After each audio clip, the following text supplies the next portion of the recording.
that is not dead which can eternal lie, and with strange eons even dead may die. Welcome, ladies and gentlemen, to the Unnamed Horror. I am your host, Hannu the and I'm joined by Retrokaiser. Who is the named horror?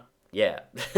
Yes, this is our H.P. Lovecraft podcast where I read an H.P. Lovecraft story and Retrokaiser makes funny sound effects and observations and jokes and also occasionally fact checks stuff in the background. And occasionally annoying. It is occasionally annoying, yes. Alright, and if you are listening to this, this is part 2 of the Call of Cthulhu. So if you have not listened to part 1 of Call of Cthulhu, which is called The Horror in Clay, you should stop right now and go listen to the first part. And this time, because this is the longest part of the story, we're going to keep the introduction short. And we're going to jump pretty much straight into the story. So here we go with part 2 of Call of Cthulhu. The Tale of Inspector Legrasse.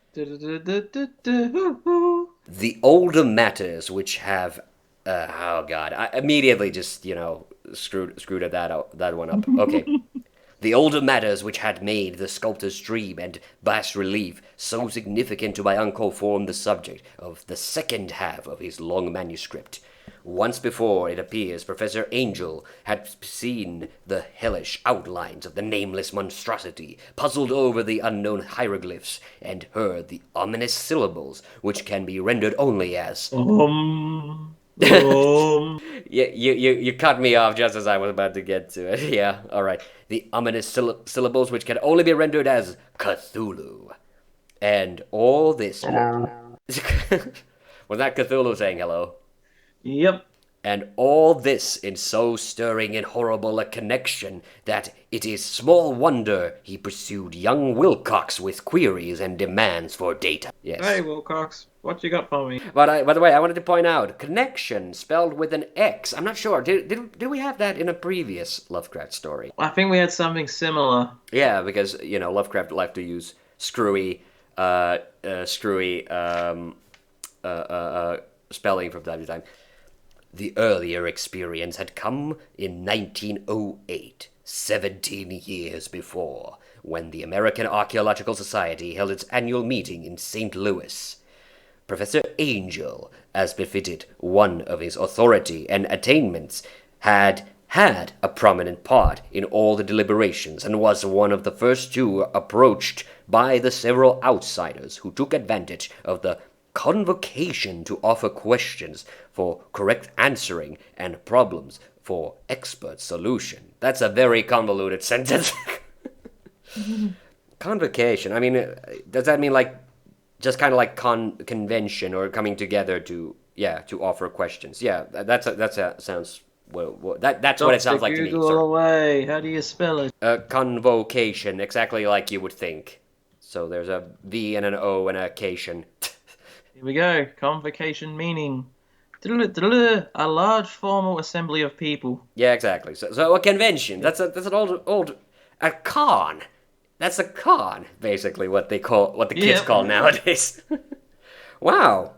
That's interesting. That's kind of like the word revengeance. It sounds like it's such a joke. Like that can't be a real word. Like somebody got revenge and vengeance, mixed up. And no, totally, it's just an older form of the word vengeance. It used to have a re at the end. And then they dropped it. Re. Yeah, exactly. Okay, moving on. The chief of these outsiders, in a short time the focus of interest for the entire meeting, was a commonplace-looking middle-aged man who had traveled all the way from New Orleans. For certain... I flew all the way from New Orleans, and boy, are my arms tired. Must be one of them raging Cajuns. For certain special information unobtainable from any local source. His name was...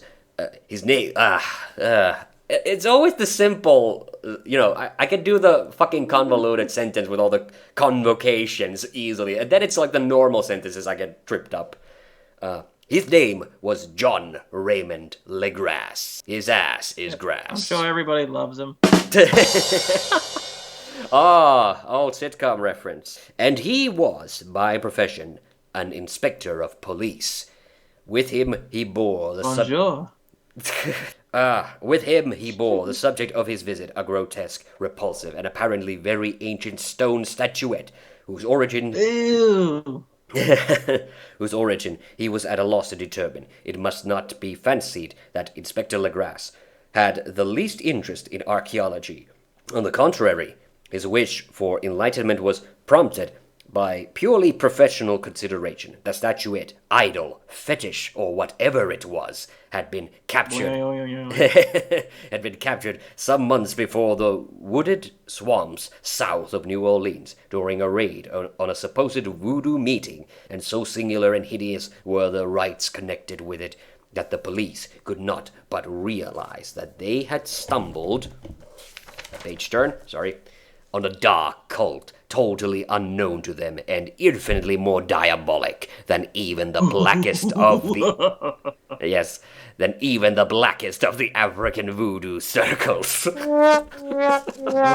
Yeah, that sounds yeah, I'm not sure if Lovecraft was meant black, like literally black here, but or rather just No, I yeah, think but, he meant as in dark. yeah, exactly. But like that as in- still sounds yeah. kind of But knowing his history, it could be either way. Yes. Knowing him. Yes, that was a long ass sentence, so I didn't have time to stop for it. But there it is, the word fetish again. This is funny because I recently rewatched our Broken Sword 2 Let's Play, where we also found a little fetish. So it's an old word. That word used to just mean a small statue of some kind, usually of like a god or a deity. So yeah, that warms the cockles of my heart. Shout out. Of its origin, apart from the erratic and unbelievable tales extorted from the captured members, absolutely nothing was to be discovered, hence the anxiety of the police for any antiquarian lore which might help them to place the frightful symbol, and through it track down the... Oh, what was that? Frightful. Oh, right. Scream. That sounded like you Oh, stepped on oh. something. And through it track down the cult to its fountainhead. Inspector Legrasse, as was scarcely prepared for the sensation which his offering created. Once one sight of the thing had been enough to throw the assembled men of science into a state of tense excitement, and they lost no time in crowding around him to gaze at the diminutive, wow, that's a difficult word, diminutive figure, which utter strangeness and air of genuinely abysmal antiquity hinted so potently at unopened and archaic vistas. Nice. Oh, no screechy sound this time. when you said last time the open such terrifying vistas, I love the squeaky noise that you did. Well, this was an unopened vista, so that's why no screechy sound. Okay. No recognized school of sculpture had animated this terrible object, yet centuries and even thousands of years seemed recorded in its dim, greenish surface of unplaceable stone. The figure, which was finally passed slowly from man to man for close and careful study, was between 7 and 8 inches in height and of exquisitively artistic workmanship. It represented a monster of vaguely anthropoid outline, but with an octopus-like head, whose face was a mass of feelers. Yes? That was an octopus. Yeah. What was an octopus? Oh, okay, yeah. A scaly, rubbery-looking body, prodigious claws on hind and fore feet, and long, narrow wings behind. This thing, which seemed instinct with a fearsome and unnatural malignancy... A fearsome and unnatural malignancy, was of a somewhat bloated corpulence, and squatted evilly on a rectangular... Really needs to lose some weight. Yeah, Lovecraft, what's this fat shaming? And squatted evilly on a rectangular block. I lost my place. Or pedestal, covered with undecipherable characters. The tips of the wings touched the back edge of the block, and the seat occupied the center, whilst the long, curved claws of the doubled-up, crouching hind legs gripped the front edge and extended a quarter of the way down towards the bottom of the pedestal. The cephalopod head was bent forward, so that the ends of the facial feelers brushed the backs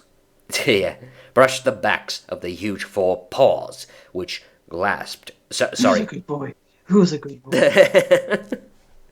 Which clasped the croucher's elevated knees.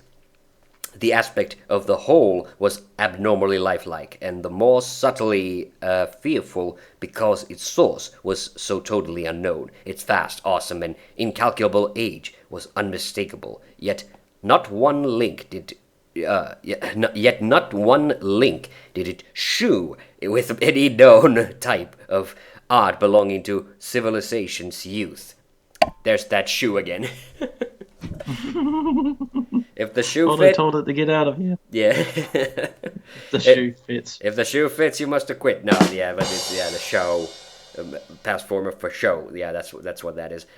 Or indeed, to any other time, totally separate and apart, its very material was a mystery. For the soapy greenish black stone with its golden and iridescent flecks. Flecks?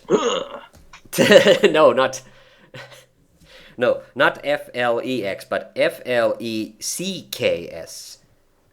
Like Flax. flax. Is that No, how not flax. Flex. Yeah, that's weird. I was wondering like if it's like kind of like flakes. Oh well, Moving whatever. on. And the striations.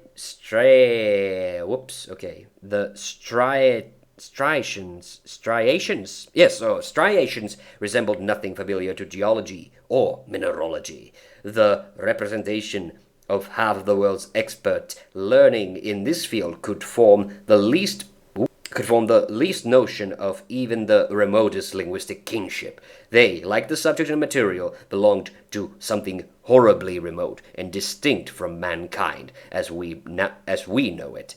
Something frightfully suggestive of old and unhallowed cycles of life in which our world and our conceptions have no part. And yet, as the members severally shook their heads and confessed defeat,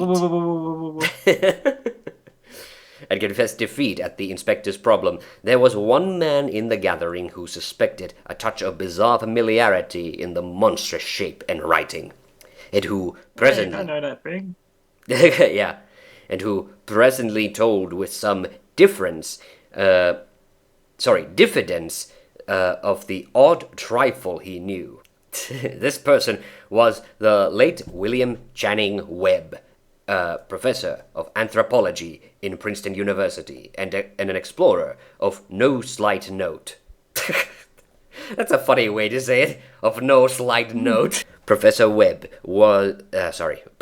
had been engaged 48 years before in a tour of Greenland. A long time to be engaged. 48 years before in a tour of Greenland and Iceland in search of some runic inscriptions which he failed to unearth, and whilst high up on the West Greenland's coast had encountered a singular tribe or cult of degenerate Esquimaux, whose religion, a curious form of devil worship, chilled him with its deliberate bloodthirstiness and repulsiveness. AKA, he stubbled himself into a mosh pit at an Iron Maiden concert. Esquimaux, Yeah. that's weird. Like, is that? I'm wondering, is that just like an old way to spell Eskimo? Esquimaux, so like Esquimaux. Oh wow, the translation isn't even in English. Yeah, I'm thinking that might be just like a real. Oh, yep, there we go. Translates to Eskimo. Yeah, exactly. It's like an older spelling of Eskimo. That looks like French, which is interesting. Okay, devil worshipping Eskimos. That's a funny image. Okay. It was faith of which other Eskimo knew little, and which they mentioned only with shudder, saying that it had come down from horribly ancient eons, before even the world was made. Besides nameless rites and human sacrifices, these were certain queer hereditary rituals addressed to a supreme elder, devil, or Torsanuk. I'm guessing that's how you pronounce that. I'm not actually sure. Professor Webb had taken a careful phonetic copy from an aged, Angekok, or... I beg your pardon? Angekok. Angekok. I'm wondering if these are like... What was that again? Angekok. or wizard priest. The Eskimo, an Inuit with magical powers. Yeah, A exactly. healer. Yes, or a wizard priest, like it says in the text. Thank you, Google. And thank you, Google. I wanted to translate that to angel cock. Yeah, angel cock. Expressing the sounds in Roman letters as best he knew how. XVI. But just now, the prime significance was the fetish which this cult had cherished, and around which they danced when the aurora leaped high over the ice cliffs. It was, the professor stated, a very crude bas-relief of stone, comprising a hideous picture and some cryptic writing, and so far he could tell it was a rough parallel in all essential features of the bestial thing now lying before the meeting. This data, received with suspense and astonishment by the assembled members, proved doubly exciting to Inspector Legrasse, and he began at once to ply his informant with questions. Having noted and copied the oral ritual among the swamp cult worshippers, I said that really weird. Swamp cult worshippers, his men had arrested. His men had arrested. Sorry, I don't know what happened there. That was not even close to what that said. Oh, he besought the professor to remember as best he might the syllables taken down amongst the diabolist Eskimo. Yeah, the diabolist is already hard enough, and then it comes with that weird spelling of Eskimo as well. There then flowed the exhaustive comparison of details and moments of really awed silence, when both detective and scientist agreed on the virtual identity of the phrase common to two hellish rituals so many worlds distance apart, what in substance both the Eskimo, and now the Eskimo is actually spelled differently. Now it's I think that's a typo. They left the X out of it. It's just now Esquimau. The Eskimo wizards and the Louisiana swamp priests had chanted to their kindred idols was something. Hey, let me interrupt you there. Those sound like two football team names for like a Mutant League football or something. The Eskimo wizards and the Louisiana swamp priests. Both the Eskimo wizards and the Louisiana swamp priests had chanted to their kindred idols was something very like this. The word divisions being guessed at from the traditional breaks in the phrase as chanted along. And now, my apologies for the pronunciation. Following Makwanaf, Cthulhu Ralaya, Huanachla, Fatagan. Legrasse translates to you put your left arm in, you put your left arm out, you put your left arm in, and you shake it all about. Which left arm? Legrasse had 1 point in advance of Professor Webb, for several among his mongrel prisoners had repeated to him what older celebrants had told them the words meant. This text, as given, ran something like this. In his house at Ralaya, dead Cthulhu waits dreaming. And now, in response to a general and urgent demand, Inspector Legrasse related as fully as possible his experience with the swamp worshippers, telling a story to which I could see my uncle attached profound significance. It savored of the wildest dreams of myth-maker and theosophist, and disclosed an astonishing degree of cosmic imagination among such half-castes and pariahs as might be least expected to possess it. On November 1st, 1907, there had come to the New Orleans police a frantic summons from the swamp and lagoon country to the south. The squatters there, mostly primitive but good-natured descendants of Lafitte's men, were in the grip of stark terror from an unknown thing which had stolen upon them in the night. It was voodoo, apparently, but voodoo of a more terrible sort than they had ever known, and some of their women and children had disappeared since the malevolent tum-tum had begun its incessant beating far within the black-haunted woods where no dweller ventured. There were insane shouts and harrowing screams. Yes, soul-chilling chants and dancing. and dancing devil flames. Do And do do do do. oh, those devilish flames. And the frightened messenger added the people could stand it no more. Okay, we're moving out. Also, I should have probably pointed out To that, yes, this Winnipeg. definitely has shades of the first Gabriel night with the voodoos. With the voodoo in the swamp stuff, yeah. So, a body of 20 police filling 2 carriages and an automobile had... What? Sorry, that just got the bad thing in mind. A body of 20 police. I'm just picturing 20 police all shoved into like one giant like trench coat just walking around. Had set out in the late afternoon with the shivering squatter as a guide. At the end of the passable road, they alighted. Alighted? Oh, okay. They alighted and for miles splashed on in silence through the terrible cypress woods, where day never came. Ugly roots and malignant hanging nooses of Spanish moss beset them, and now and then... Ew. And now and then a pile of dank stones or fragment. Topical word. Yeah, no, that dank meant something different back then. Man, these stones are dank. They're positively moist. Fragment of rotting wall intensified by its hints of morbid habitation of depression, which every malformed tree and every fungus islet combined to create. Yeah, this is a very depressing swamp. At the bayou. Okay. At length, the squatters' settlement, a miserable huddle of huts, hove inside. Really? Whoa. Hove. What was that? Hove. Hove inside. But what is that? That has to be like the past tense of the verb. Like hovered inside would have made sense to me, but no, that is a weird one. Whoa. Okay.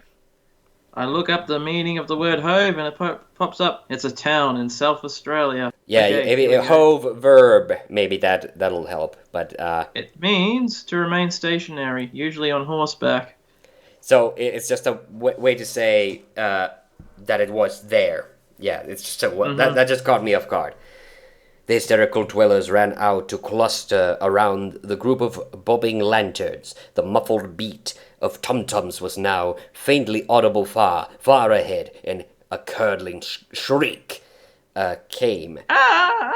Yes, at the infrequent intervals when the wind shifted. Yes, a reddish glare, too, seemed to filter through the pale undergrowth beyond endless avenues of forest night, reluctant even to be left alone again. Each one of the cowed squatters refused point-blank to advance another inch towards the scene of unholy Hey worship. man, I'm not moving for you pigs, man. So Inspector Legrasse and his 19 colleagues plunged on unguided into black arcades of horror that none of them had ever trod before. Wow. I wonder what arcade meant back then. That sounds like a great name for a horror punk band. Black arcades of horror. It's just recommended me arcades now. Here we go. It means a covered passage with a covered passage with arches along one or both sides. Yeah, I guess that is. Like, it's like the swamp is so thick, like the trees are making like this kind of tunnel for them, basically. Okay, alright. Good, we figured that one out. The region now entered by the police was one of traditionally evil repute. Sorry, that I really tripped up on And that bees, apparently. No, that was not a sound effect. I just got tripped up by this word. Substantially, but in my defense, the word is split across 2 lines. It started with sub, then a dash, and then I went to the end and it said substantially. It like got really confused. Substantially unknown and untraversed by white men.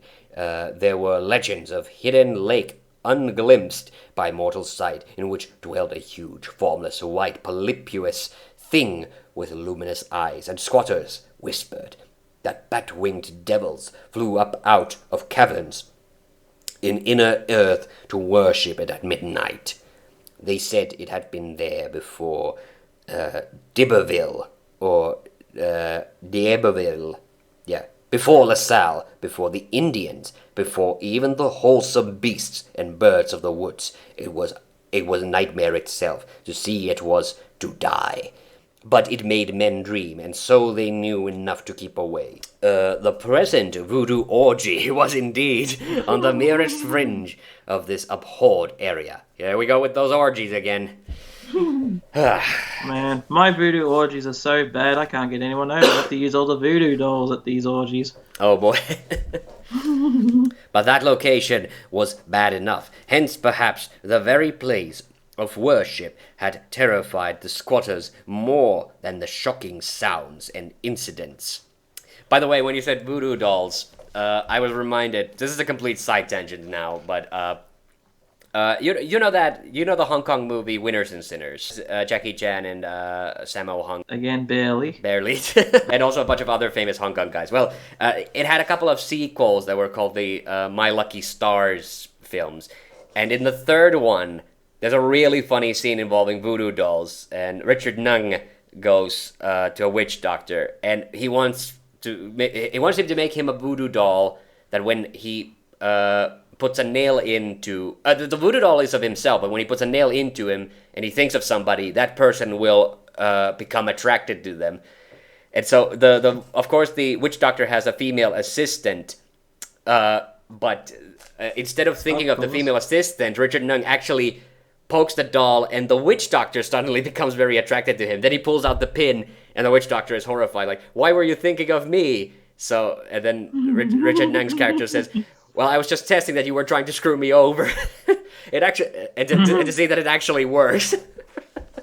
I really like that. That was a really funny thing. And if you don't know who Richard Nung is, think of like a Chinese Sammy Davis Jr. You get pretty much like the same picture, yeah. He's a really funny guy, a really funny actor, yeah. Okay. Where was I? Oh, yeah, there. Only poetry and madness could do justice to the noises heard by Legrasse's men as they plowed on through the black morass towards the red glare and the muffled tum-tums. It's just that every time they say tum-tums, like I have to say it like that now. So are they stumbling along voodoo cheerleader practice now? Yeah. Also, I'm glad that I did not read that last passage incorrectly. Like, that could have easily come out as plowed through the black morass. Yeah. Oh, gosh. Yeah. It's one. Well, voodoo orgies. Yeah, exactly. That's why. There are vocal qualities peculiar to men, and vocal qualities peculiar to beasts, and it is terrible to hear the one when the source should yield the other. Ah! I'll let you decide if that was man or beast. Animal fury and orgiastic license here whipped themselves to demonic heights by howls and squawking ecstasies. This is starting to sound like a Gua music video now. Oh, come on. No squawking sounds. Ah! That tore and reverberated. Man or beast, you decide. Yeah. That tore and reverberated through those nighted woods like pestilential tempest. God damn it, Lovecraft. Did you have to come up with such difficult adjectives? Pestilential tempest from the gulfs of hell. Four. Yeah, we both had the same joke. Yeah, but it's golf, like with you. Yeah. Yeah. Yeah. Hole 666. Oh yeah. Oh boy. Yeah. Yeah, that is hell. They usually only do 18. Oh, yeah. Now then the. Wait. I keep losing my place. Now and then the less organized. Oh my God. Ululation would cease. I am convinced that's not a word. Ululation. Oh wait, I'm thinking about undulation. Sorry, I'm thinking about undulation. That's different. Yeah. Okay. I thought you were thinking about ovulation. Ovulation. No, that's what birds do. Also, other females of other species, but that's not important right now. And from what seemed a well-drilled chorus and a hoarse voice. Sorry. Of hoarse voices, but horse HOARSE. Hoarse voices. Yes, would rise a sing-song chant, that hideous phrase and ritual, following Machrang, Cthulhu Relaya, Nachlach Vertagen. This is the thing with the Cthulhu language, like, there's not like, there really isn't like, an accepted pronunciation for a lot of this. For instance, when I say, I forgot to do it this time, I didn't actually remember to wish the audience an Ia Cthulhu Vertagen for this time. But I used to say it as Ia Cthulhu Fatang, or Fatang, until I realized the G was after the N, and then I also saw that clip from that Lovecraft movie. I forget which one it is. Is Dagon the movie where that chick is chanting the Cthulhu Fatagan at the end? Yeah, that sounds like it. Okay, yes, alright, then that's the one that I've seen. I completely butchered that one, so sorry. Okay. Then the men, having reached a spot where the trees were thinner, came suddenly in sight of the spectacle itself. 4 of them reeled. Ah! 1 fainted. Ah! And 2 were shaken into a frantic cry, Mommy! which the mad cacophony of the orgy unfortunately dead-ended. Sorry, dead-end. I completely... Yeah, again, sorry, that was on two lines, and it was dead dash and Ened, and I thought, dead-ended. That's a weird way to say it. But it's dead-end, yeah. I'm sorry, this doesn't normally happen. Yeah, Legrasse dashed swamp water on the face of the fainting man. And all stood trembling and nearly hypnotized with horror. In a natural glade of the swamp stood a grassy island of perhaps an acre's extent, clear of trees and tolerably dry. On this now leaped and twisted a more indescribable horde of human abnormality than any but a Simi or an Angarola could paint. Simi or are those like painters? Void of clothing, this hybrid spawn were brave, bellowing, and writhing about a monstrous ring-shaped bonfire, in the center of which, revealed by occasional rips I wonder why they're void of clothing. In the curtain of flame, stood a great granite monolith, some 8 feet in height, and on top of which, incongruous with its diminutiveness, rested the noxious carven statuette. From a wide circle of 10 scaffolds set up at regular intervals, with a flame-girt monolith as a center hung, head downward, and oddly marred bodies of the helpless squatters who had disappeared. It was inside this circle that the ring of worshippers jumped and roared. Ah! The general direction of Woo! the general direction of the mass motion being from left to right in endless bacchanal between the ring of bodies and the ring of fire. Oh, the peculiar thing, the fiery ring. I went into a burning ring of fire, went down, down, down. Okay, it may have been only imagination, and it may have been only echoes, which induced one of the men, an excitable Spaniard, to fancy he heard antiphonal responses to the ritual from some far and what? Whoa, that's a weird word. Yeah, unillumed. Not unilluminated, unillumed. Goddamn Lovecraft and your weird words. Okay.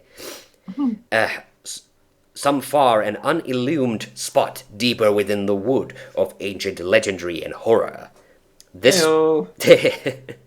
this man, Joseph D. Galvez, I later met and questioned, and it proved distractingly imaginative.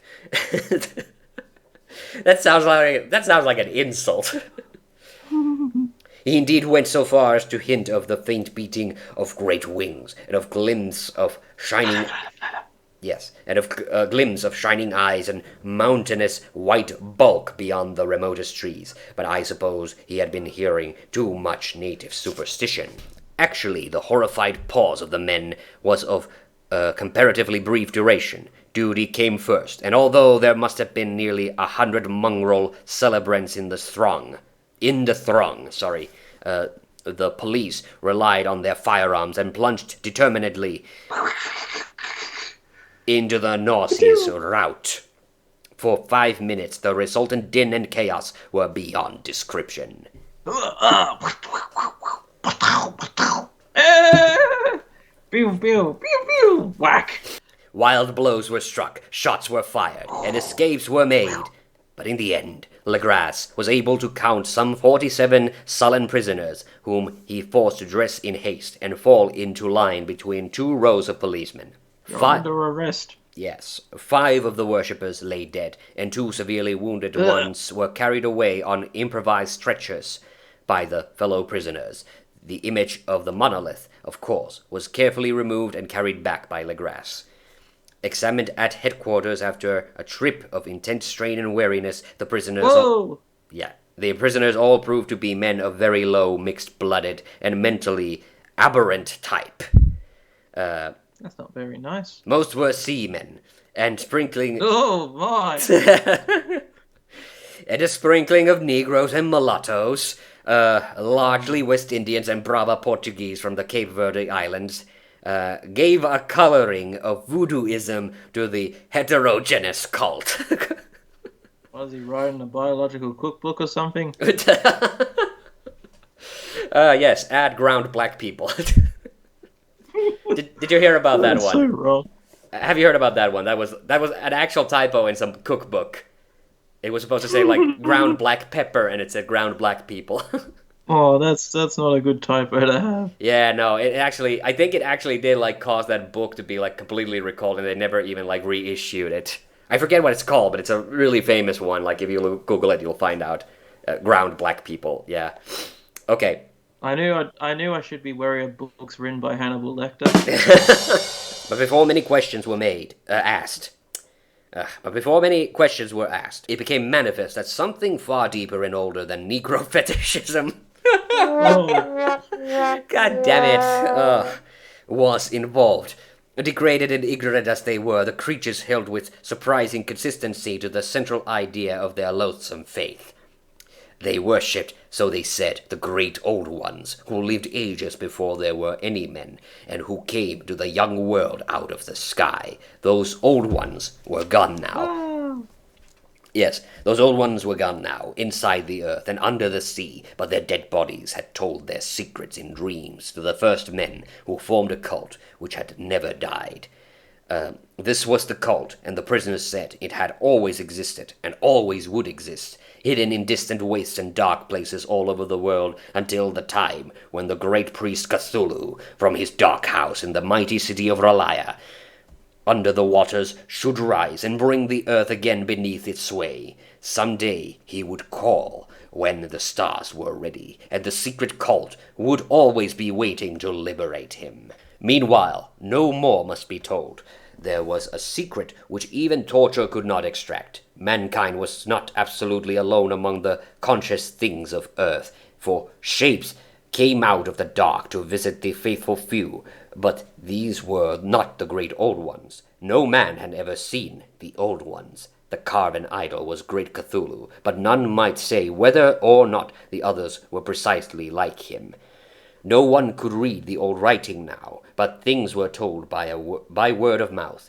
The chanted ritual was not the secret. That was never spoken aloud, only whispered. The chant meant only this: in his house at R'lyeh dead Cthulhu waits dreaming. Only 2 of the prisoners were found sane enough to be hanged. The rest were committed to various institutions. That's not nice. Yeah. You're sane. Let's hang you. Whee! Well, but the rest were committed to various institutions, which in this day and age was probably just as bad as getting hanged, if not debatably worse. All denied a part of the ritual murders. All denied a part... Yeah, okay, I did read it right, it just sounded weird. All denied a part in the ritual murders, and averred that the killing had been done by black-winged ones, which had come to them from their... which had come to them from their immemorial meeting place in the haunted wood. But of those mysterious allies, no coherent account could ever be gained. What the police did extract came mainly from the immensely aged mestizo named Castro, who claimed to have sailed to strange ports and talked with underlying leaders of the cult in the mountains of China. Yes, before he took over Cuba, he was a sailor. Old Castro remembered bits of hideous legend that paled the speculations of theosophists and made man and the world seem recent and transient indeed. There had been eons and when other things ruled on the earth, and they had had great cities. Remains of them, he said the deathless Chinamen had told him, were still to be found as the Cyclopean stones on islands in the Pacific. They all died vast epochs of time before men came, but there were arts which could revive them when the stars had come round again to the right positions in the cycle of eternity. They had indeed come themselves from the stars and brought their images with them. These great old ones, Castro continued, were not composed altogether of flesh and blood. They had shape, for did not this star-fashioned image prove it? Question mark, it has at the end, even though the sentence continues. But that shape was not made of matter. When the stars were right, they would plunge from the world to world through the sky. But when the stars were wrong, they could not live. But although they no longer lived, they would never really die. They all lay in stone houses in their great city of Relaya, preserved by the spells of mighty Cthulhu, for a glorious resurrection, when the stars and the earth might once more be ready for them. But at the time, some force from outside must serve to liberate their bodies. The spells that preserved them intact likewise prevented them from making an initial move, and they could only lie awake in the dark and think whilst uncounted millions of years rolled by. They knew all that was occurring in the universe, but their mode of speech was transmitted thought. Even now they talked in their tombs. When after infinities of chaos the first men came, the great old ones spoke to the sensitive among them by molding their dreams, for only thus could their language reach the fleshly minds of mammals. Ew. That sounds weird. Then whispered Castro, whispered Castro, those first men formed the cult around small idols, which were the great ones. Shoot them. Sure. Idols brought in, whoa. Oh, okay. Idols brought in dim eras from dark stars. But I was a bit caught off guard because era is spelled A-E-R-A-S. So I thought area at first, but I think that's supposed to be era. Why is he spelling it like that? I don't think that's... Yeah, okay. That cult could never die till the stars came right again, and the secret priest would take great Cthulhu from his tomb. The secret priest. Yeah. I'm Bond. Father James Bond. Oh boy. Yes. The secret priest would take great Cthulhu from his tomb to revive his subjects and resume his rule of the earth. The time would be easy to know, for then mankind would have become as the great old ones, free and wild and beyond good and evil, with laws and morals thrown aside. Yeah. And all men shouting and killing and reveling in joy. Then the liberated old ones would teach them new ways to shout and kill and revel and enjoy themselves, and all the earth... Sounds fun. Yes, and all the earth would flame with a holocaust of ecstasy and freedom. Meanwhile, the cult, by appropriate rites, must keep alive the memory of those ancient ways and shadow forth the prophecy of their return. In the elder time, chosen men had talked with the entombed old ones in dreams, but then something had happened. The great stone city Relaya, with its monoliths and... Whoa! Sepulchures. I'm not sure how to say that. Are you ready with Dr. Google? Yep. Sepulchres. A small Roman monument cut in rock or built of stone. Yeah, so you say sepulcher. Okay, I'll go with that. Okay. Wait. Google. Sepulchre. Wait a second. There's actual Google thing telling how to say it. Sepulchre. There we go. Sepulchre. Sepulchre. Okay. It says the spelling is so weird. Okay. Had sunk beneath the waves and the deep waters full of the one primal mystery, through which not even though thought can pass had cut off the spectral intercourse. Oh my. Oh boy. They don't mean that kind of intercourse, but you know what they mean. But memory never died, and High Priest said that the city would rise again when the stars were right. Then came out of the earth the black spirits of earth, moldy and shadowy and full of dim rumors, picked up in caverns beneath forgotten sea bottoms. But of them old Castro dared not speak much. He cut himself off hurriedly, and no amount of persuasion or subtlety could elicit more in this direction.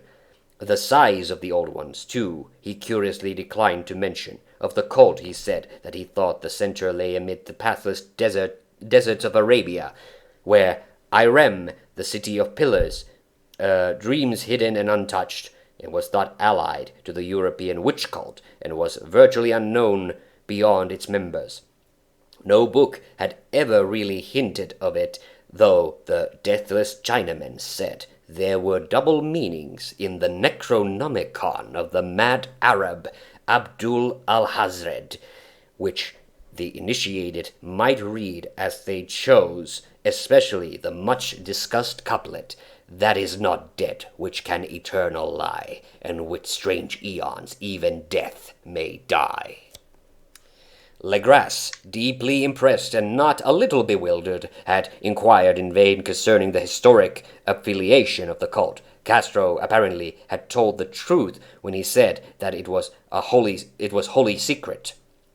The authorities of Tulane University could shed no light upon either cult or image, and now the detective had come to the highest authorities in the country and met with no more than the Greenland tale of Professor Webb.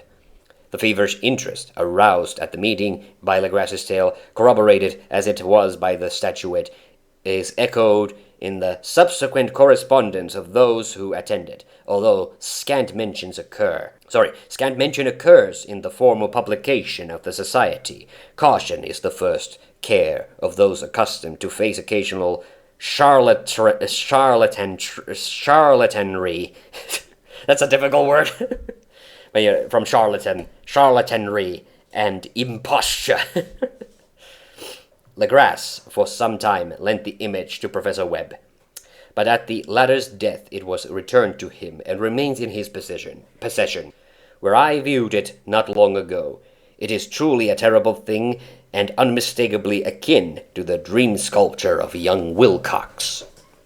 That my uncle was excited by the tale of the sculptor, I did not wonder, for what thoughts must arise upon hearing after a knowledge of what Legrasse had learned of the cult of a sensitive young man who had dreamed not only the figure and exact hieroglyphs of the swamp found image, and the Greenland Devil Tablet.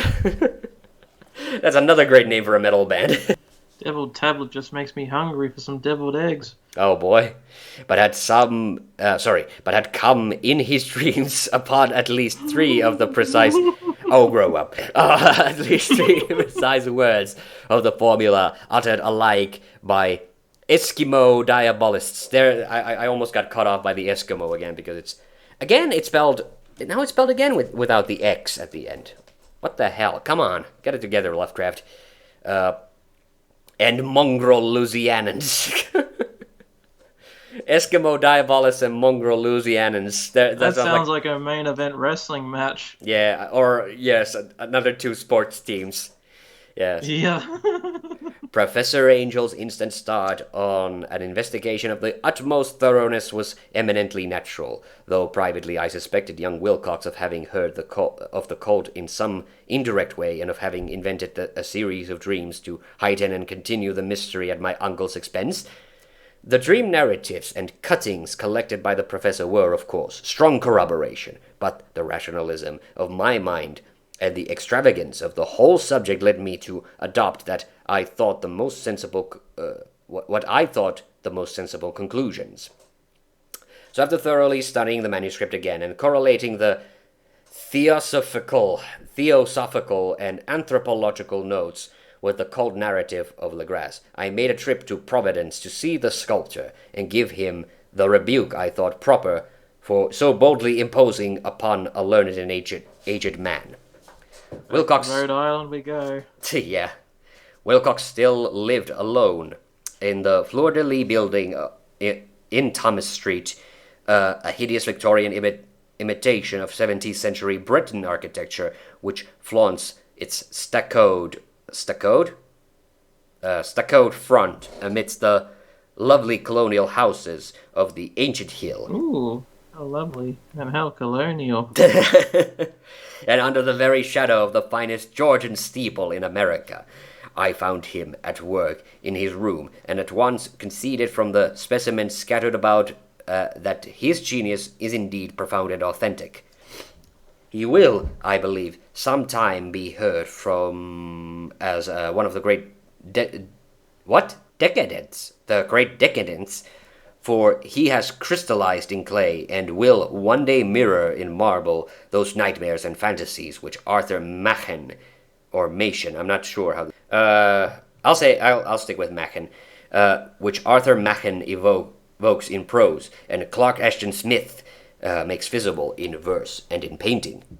Dark, frail, and somewhat unkempt in aspect, he turned languidly at my knock and asked me my business without rising. When I told him who I was, he displayed some interest, for my uncle had excited his curiosity in probing his strange dreams. Ooh. That's not the only thing he probed. No, just kidding. Yet had never explained the reason for the study. I did not enlarge his knowledge, or his rectum. Sorry. The cheap jokes. In this regard, but sought with some subtlety to draw him out. In a short time, I became convinced of his absolute sincerity, for he spoke of the dreams in a manner none could mistake. They and their subconscious residuum. Whoa, I've never seen that. Like residue, but replace the E at the end with UM. Residuum. Is that like the plural? Residuum. Yeah, it's like the plural of residue. Residuum? I don't even know him. Subconscious residuum had influenced his art profoundly, and he shooed me morbid statue. Me a morbid statue. Go away, statue.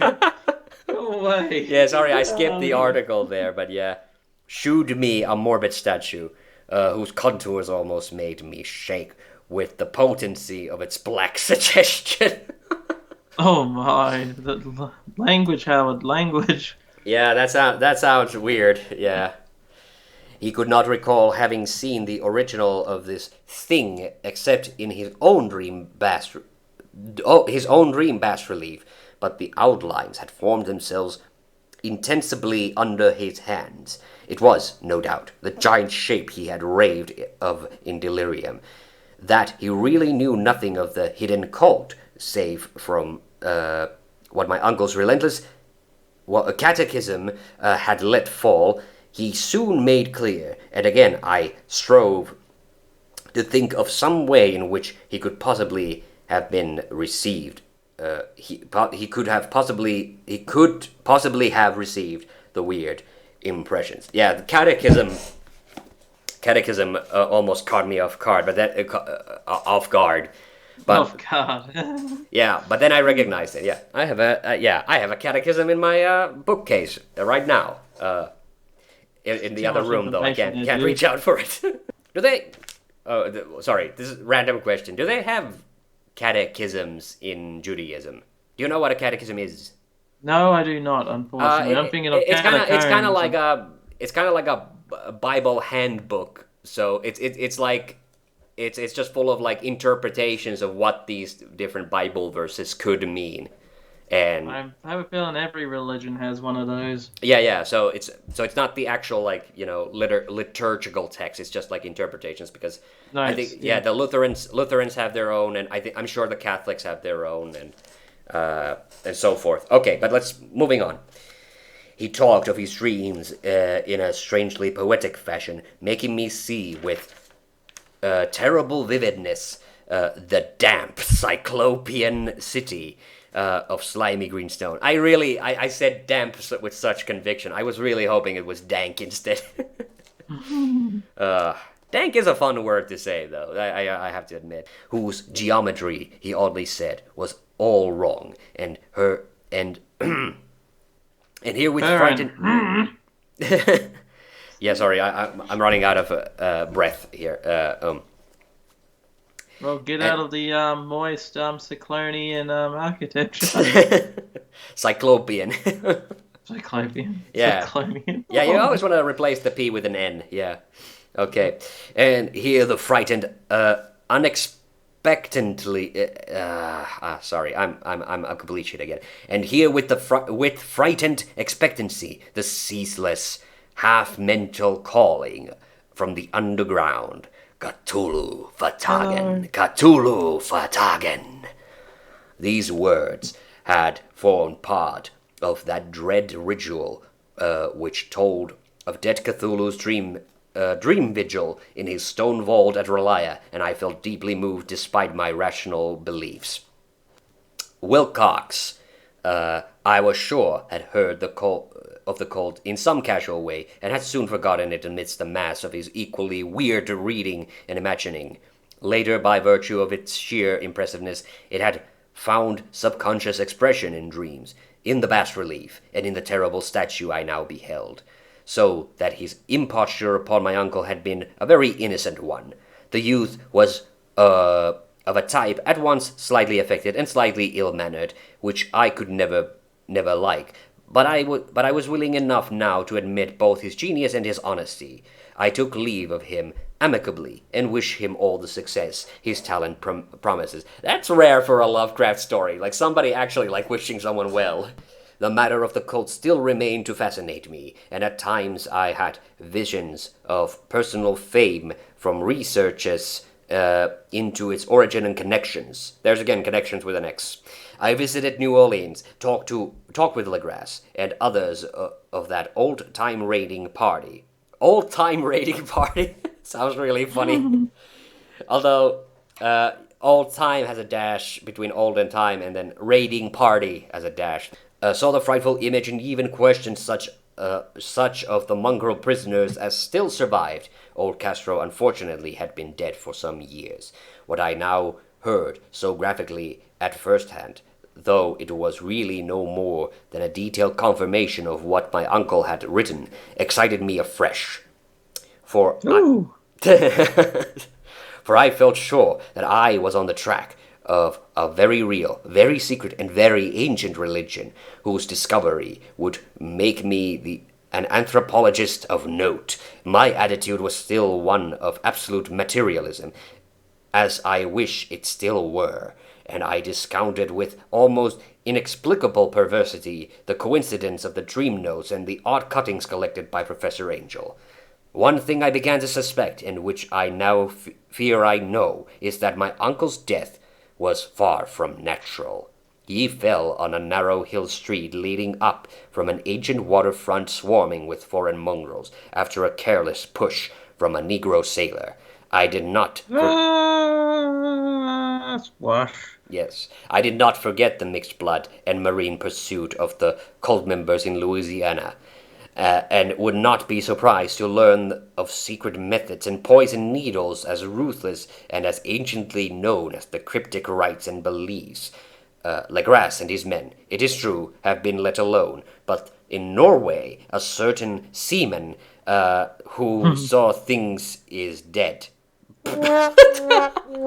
Well, full stop. That is the whole sentence. But in Norway, a certain seaman who saw things is dead. Oh wow, that seems like he meant to write that sentence out a little bit more and then got like interrupted. Mm-hmm. Might not the deeper inquiries of my uncle after encountering the sculptor's data have come to sinister ears? I think Professor Angel died because he knew too much, and because he was likely to learn too much. Whether I shall go as he did remains to be seen, for I have learned much now. And that is where part 2 ends. how did you feel about that second part of the Call of Cthulhu? Definitely a lot more horror in that one. Yeah, it was a lot more. Yeah, it actually two narratives. We went to Iceland and then Louisiana in the same story. They were kind of intertwining like stories within a story almost. So that now I know what happens at those voodoo orgies. No, I especially love the scene where they're talking about like, talking to the old ones, like describing about the old ones, just paints such a chaotic and hellish picture in your mind about what it could possibly be, and actually quite a scary picture too. Yeah, it's actually starting to get a few chills down my spine. Yeah, although I have to say, during the fourth to fifth last, like about when we were already halfway through the point when Castro. When we were going into that explanation of Castro, I did get a little feeling like there was a bit of repetition there. At some point, I started to feel like, haven't I already read this before? They did obviously recap, some of the stuff that happened in part one, because I think what they did with this story as well, I think it was published in that Weird Tales magazine. So, I think obviously Lovecraft needed to do that in order to to keep the audience up to date on what's already been discussed. But yeah, that was actually way better than I think the first story. The first story was really kind of just setting up, and here we saw a lot more. Which is funny because we still haven't gotten to what I think most people will consider the third and the most iconic part of this story, which is the madness from the sea. So that'll be in part 3. But yeah, I really like that. That was a lot better than I expected, because I think because of that first part, I always remember the story being a lot slower than it actually is. I mean, it kind of is, it's being relaying stuff that has already happened. But that is still very. I mean, one thing though that is pretty apparent here, is here, Lovecraft's racism is kind of in full display. It's a bit. It's almost. Yeah, it does make me cringe a little bit reading those parts, but at the same time, they're as much as Lovecraft is down talking, blacks, and then like I said, the mulattoes and things like that. But surprisingly, I do think he's done I think Lovecraft actually had done an impressive amount of research into other cultures a little bit, but obviously that seems still a little bizarre. And also the Eskimo, that devil worshipping Eskimos, that caught me out. That seemed almost okay. That sounds a bit a bit weird. That got a bit cheesy. Yeah, definitely. At that point, it started to sound like a bad horror movie. Yeah, I mean, I guess they were kind of implying that the Professor Webb, that he calls them devil worshipping because he doesn't recognize Cthulhu or the old ones. So they're just saying, oh, it's some kind of devil. Just a catch-all term for something horrific. And with the way the statue's position, he probably does think it's Satan. I can't even say that word. Representation. Yep, representation of Satan. Oh yeah, we finally got the Necronomicon here. Yep, sorry. Yeah, when you're going on a lot of characters, yep, we had a body of 20 policemen. No, I was actually thinking of someone else. Okay, that Arthur Machen. Can you really quickly Google who that is? I think he's supposed to be some kind of author.